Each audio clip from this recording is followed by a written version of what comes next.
So, Heidi Ho, good neighbors. It is May 2nd at the time of filming, and I am celebrating my 30-day anniversary from having quit my job. I have since spent the last 30 days working on the first book I've written in 6 years. And I am happy to say that the draft is now done and that book is moving into production. So now the real work begins because I've got to edit it and get it through a couple of beta reads and finalize the book cover and all that. But if you go ahead and hit that subscribe button, you will be sure to see the progression as I go along. I'm excited to be able to bring that to you as well as the other content and things that I have planned. Speaking of planning, that's what this particular video is about. So I first started my writing, not really journey. I first got serious about self-publishing in 2008. I believe it was, no, 2007, because my first book was actually finished and in print in 2008. So late 2007 is when I got serious about trying to figure out how to make a living from my writing. At the time, I had a full-time job. I had a teenager in high school, and as a single parent, you can imagine how much activity centered around getting her, situated and on task, so to speak. I also, shortly thereafter, went back to school to get my master's degree. So, full-time job, full-time grad student, full-time single parent of a teenager active in high school. Not a lot of, quote, free time to write and whatnot, but I was able, during that time, over the next 4 years, I was able to write and self-publish 4 books, 2 novellas, and 2 full-length novels. And so planning, scheduling became very important. And I wanted to talk to any new writers out there who might be wondering how in the world are they going to fit writing into their already busy schedule. I wanted to share some of the things that I found to be helpful, and in hopes, as always with my with this channel, with the information that I bring, in hopes that it inspires and helps you do the same thing. Okay. First off, I think you need a roadmap. You need to know what it is you're working toward.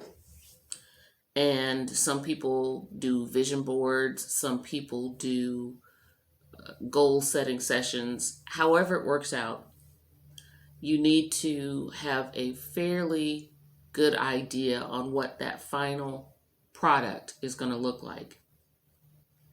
And so I started, for me, that all starts with just basically a brainstorming session or a brain dump or whatever you want to call it, where I sit down and I just kind of write out or identify some of the key elements about the book that I want to make sure are included.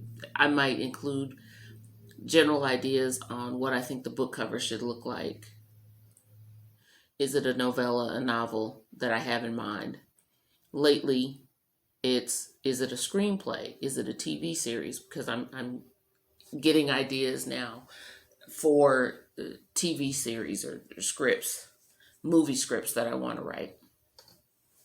But anyway, so I scatter all that out onto several pieces of paper.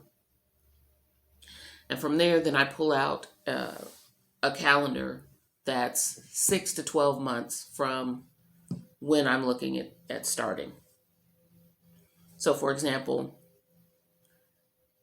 I knew my last day on my job was going to be in April. And so my planning calendar needed to be 6 to 12 months out from April 2021. The process that I developed takes from blank page to published, and I hope to get that line. Can I get that trademarked, I wonder? Probably not. I don't know. Anyway, from blank page to published, I can do that in 6 months.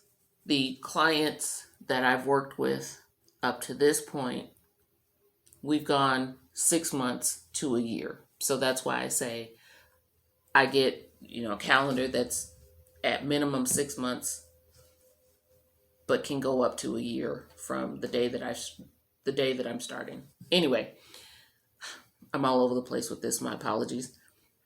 So you get your calendar, and the date that you start off with is the date you want your book physically. Well, if you're doing a physical book, if you're doing a print book, you start with the date you want that book in your hands. If you're doing a digital copy, then you want the date that the book is done, uploaded, and ready for sale. Whatever date that is, mark that in bold colors on your calendar. So from that date, you work backwards.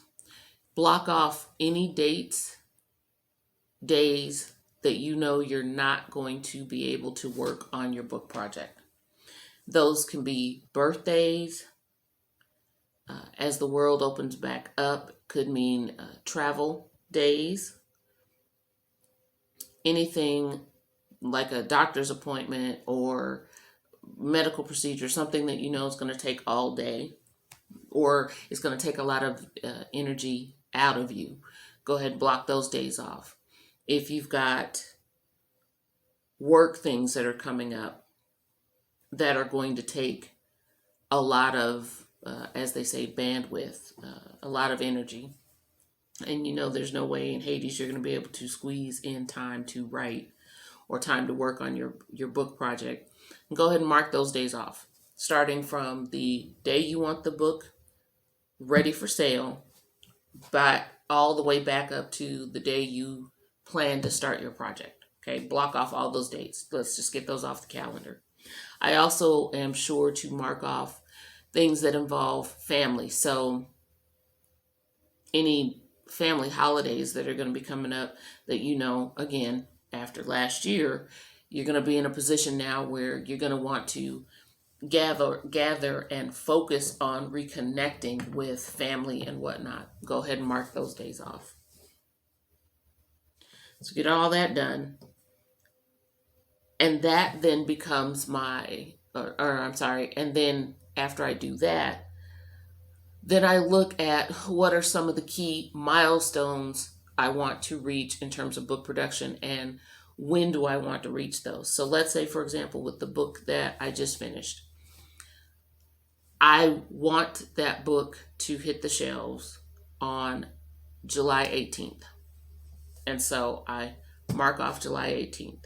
And coming back from that, then that means that my final edit needs to take place so many weeks before the 18th because I need to be able to upload it to the book manufacturer that I use and have them print it and have the proof done, have any changes that need to happen and all that good jazz. Have all that situated so that I am picking up the book by the 18th. Okay, so I know that my final edit needs to happen at a certain date. In order for that final edit to happen, then I know that my beta read needs to happen at a certain date, and so on. So I mark all those milestones, and I mark those pretty boldly on the calendar as well. So that's the roadmap. That's the plan. Now, plans to me are a little more fluid than a schedule because plans are what you want to have happen. A schedule is what's actually happening. Now, yes, schedules can get thrown out of whack as well, but they're less likely to suffer from major changes than a plan, okay?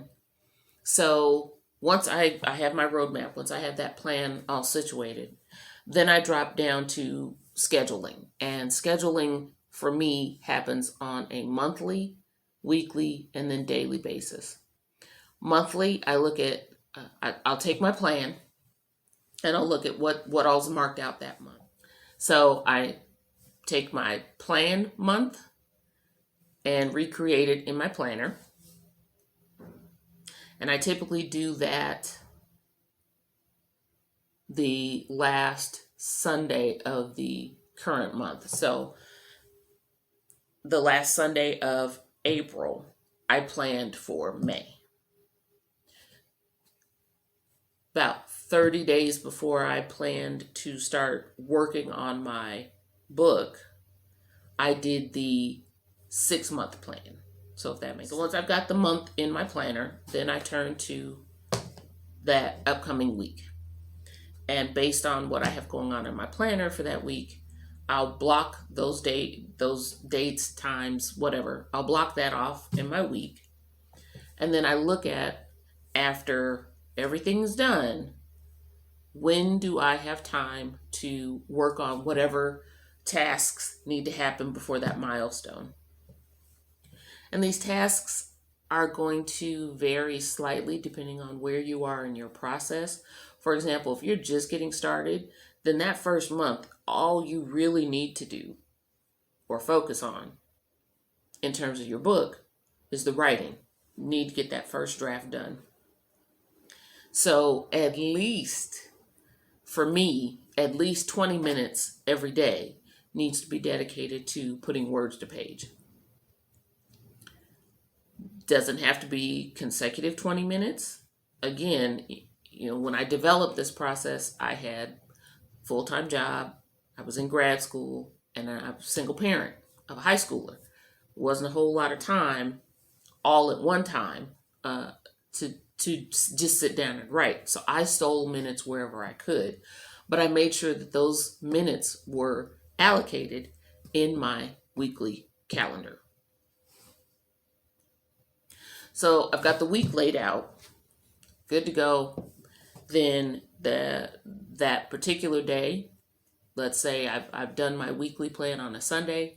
So then Monday, I'm going to sit down and plan out my day. Now at this point, if there's been any changes, if anything have popped up, if all of a sudden I've got a meeting at work that I didn't know about, that I hadn't planned on or whatever, the car broke down, the teenager has a big project and all of a sudden needs to make a couple of runs to, the craft store, whatever it was, right?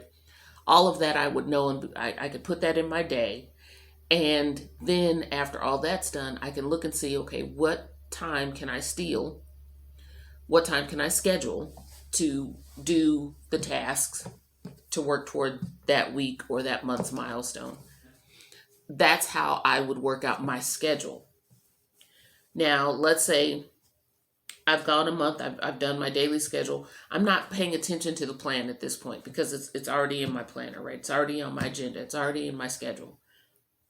If I get to a point where something has happened and I am unable to meet that particular milestone, I'll make the adjustment in my planner, not on my plan. My plan pretty much stays the same. I'll make the adjustment in my planner at that level and just keep working forward. So while the plan says July 18th for this current book release, I may or may not hit it, but I'm not going to change the plan. So if I get to July 18th and I'm a few days off here and there or whatever, I'm not going to be upset. I'm not going to beat myself up about it because, again, for me, the plan is what I'm working toward. The schedule is what I'm actually doing. And so I'm going to applaud my progress in my schedule, not really pressed if I miss a target on my plan. So yeah, that's the process. And with that, I'm going to end it here. Thank you so much for tuning in. Leave any questions, concerns, or comments down in the comment section. And if you haven't done so already, please do hit that like and subscribe button. And I will see you in the next one.